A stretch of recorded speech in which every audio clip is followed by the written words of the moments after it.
Mi trabajo trata sobre algunas consideraciones, sobre todo metafísicas, sobre el realismo metódico de Gilson, un libro publicado en 1935 y que ha influido muchísimo en el pensamiento realista cristiano. Empiezo.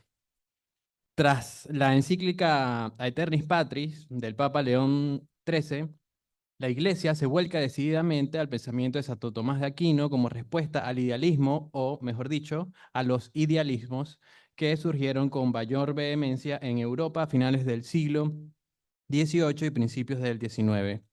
Su santidad apunta como causa de estos idealismos a la separación de la fe católica de las incipientes doctrinas filosóficas de la modernidad. El componente de la fe, que puede ser tomado por algunos solo como una serie de proposiciones sobre las cuales se basa una religión, esconde tras de sí algo muy importante, sobre todo cuando se considera en su relación con la filosofía. Y esto que se esconde, no es más que una sólida metafísica sobre la cual se sostiene todo el edificio de la filosofía, que en nuestro caso, filosofía cristiana. El conocimiento, desde un punto de vista cristiano, debe asumir no solo al hombre, sino también al mundo entero como creación divina. Por lo tanto, el conocimiento real del mundo no puede ser subjetivo, como pretendían los idealismos, inclusive los que proclamaban una subjetividad universal, idéntica para todos los hombres. El conocimiento debe ser de carácter objetivo. De acuerdo a la tradición aristotélico-tomista, la ciencia suprema, es decir, la metafísica, se le considera ciencia en cuanto conoce las primeras causas y los primeros principios, y estos, tanto en las realidades divinas como en las humanas, terminan apuntando indefectiblemente a Dios. De esto se sigue que una verdadera teoría del conocimiento cristiana debe partir del hecho metafísico de que el mundo y el hombre con él es criatura de Dios y que el conocimiento del hombre apunta a un orden objetivo. Inclusive, una verdadera teoría del conocimiento, sin apellidos, debe partir de presupuestos metafísicos, como bien apunta el autor que me convoca, citando a Whitehead. Cuando haya en vuestra teoría del conocimiento algo que no funciona, es que hay algo que no funciona en vuestra metafísica. Bajo este contexto se enmarca el realismo metódico de Gilson. La fe le brinda al realismo metódico una metafísica sólida sobre la cual puede construir su edificio. Las filosofías idealistas modernas, al separar a la fe de sus disquisiciones filosóficas, dejaron a estas últimas no solo sin Dios, sino también sin metafísica, o lo que es lo mismo, las dejaron proclive al error. Gilson destaca, y cito, que el espíritu del tomismo auténtico implica una confianza sin límites en el efecto bienhechor que ejerce la fe sobre el ejercicio de la razón natural. Cierro cita.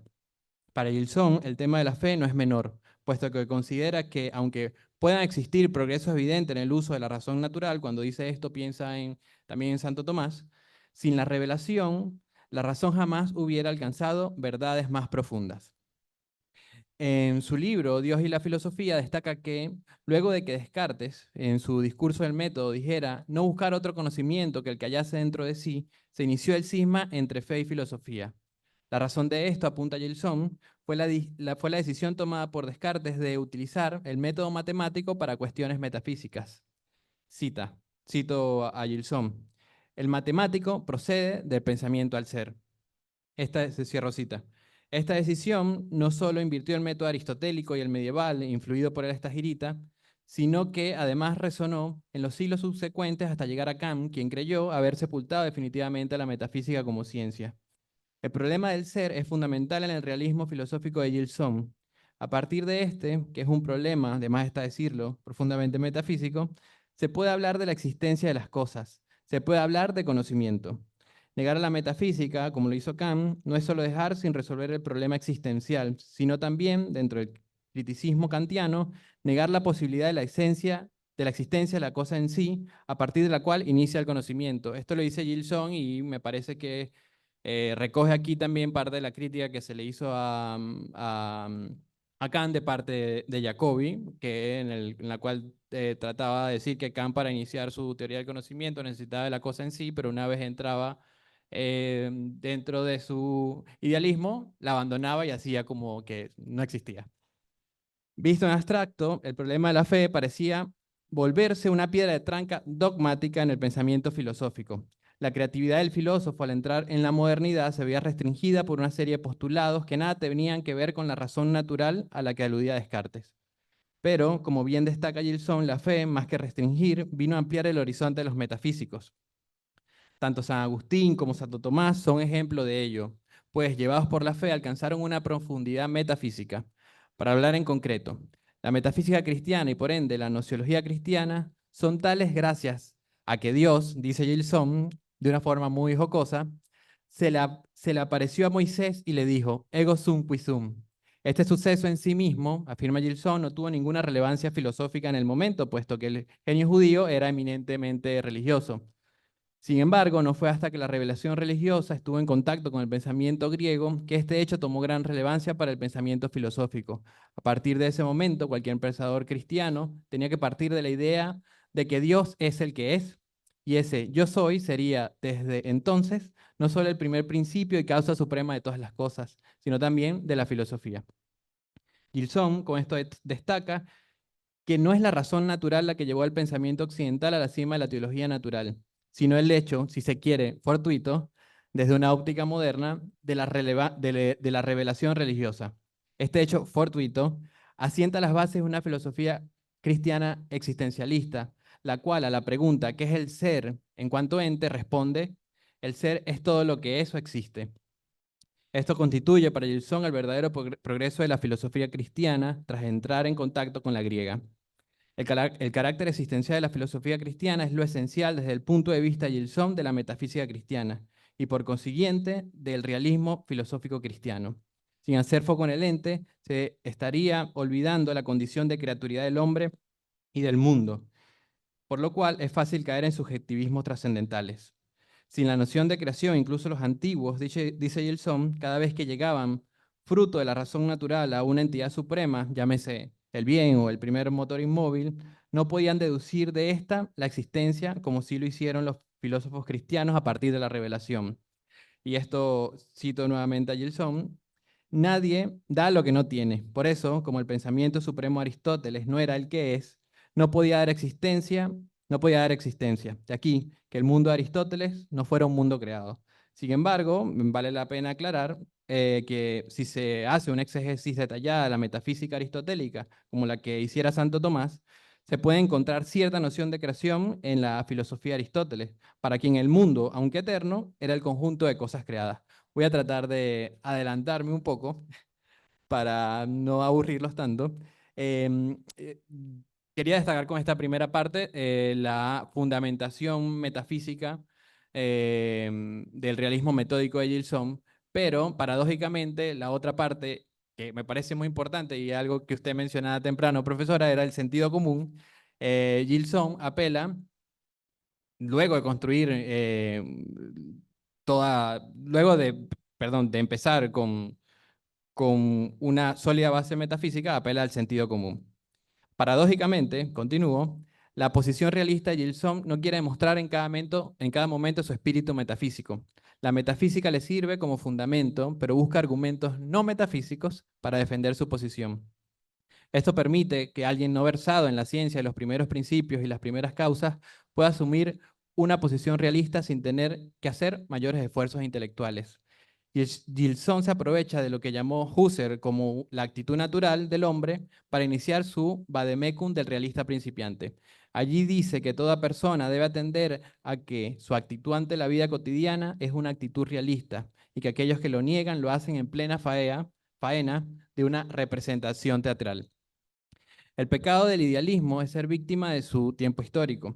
Obnubilado Kant por la marcha segura de las ciencias, entiéndase estas, la matemática y la física newtoniana, creyó encontrar los límites de la pura razón.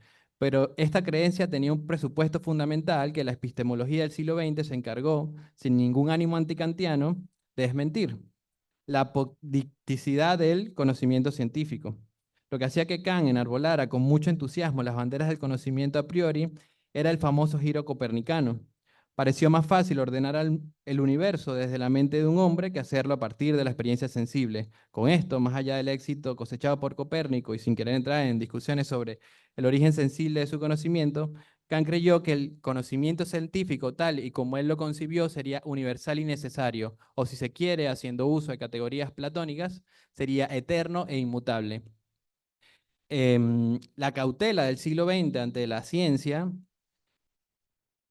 y sobre todo la cautela que se abordó, con que se abordó el tema de la verdad en ciencias naturales, que hoy parece más escolástica y aristotélica que en la modernidad, no solo desarticula posiciones criticistas como la de Kant, sino que además derrumba cualquier intento de idealismo absoluto.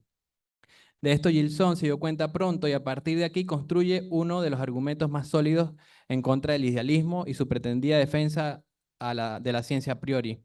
La física matematizada, dice, de la que se cree que deudora el idealismo, es una ciencia profundamente experimental, al contrario de los términos en que la asimilaba Kant. Es decir, la ciencia natural, por excelencia, es una ciencia profundamente realista, pues procede desde la cosa al intelecto y no del pensamiento al ser. Es patente, destaca Gilson, y cito, cuando ocurre un hecho nuevo y después de vanos esfuerzos para asimilárselo, toda la física matemática tiene que reformarse para conseguirlo. La ciencia natural, acompañada de la matemática, al contrario de lo que sostenía Kant, no ha marchado por el camino seguro de la ciencia, si aceptamos los términos kantianos que describen este como un camino universal y necesario, es decir, a priori. Dicho esto, más allá de todas las pretensiones metafísicas de su realismo, Gilson lo que busca es, una vez ganado el terreno metafísico, apelar al sentido común de los hombres para demostrar cómo la propia razón natural que en otrora quiso ser juez y rectora de todo conocimiento posible es también una razón realista. Aunque advierte que los hombres se sienten muy cómodos yendo del pensamiento a las cosas, esto, sin embargo, no invalida la existencia de las cosas. Pero además, tampoco se puede concluir a partir de aquí que todo se ha dado en el pensamiento como pretende el idealismo, pues asegura que el despertar de la inteligencia solo ocurre cuando se aprenden o perciben las cosas. Hago un cierre un poco drástico, brusco. Eh, em, bien, ante esta dificultad, Gilson apela al sentido común que nos revela que la inteligencia o el pensamiento solo se despierta con la percepción o aprehensión de lo exterior, lo cual necesariamente existe. Y esto no lo sabemos por pura lógica, lo sabemos porque lo experimentamos. Pero si se nos preguntase por razones, diría Gilson, ahí están la metafísica y la fe. Gracias.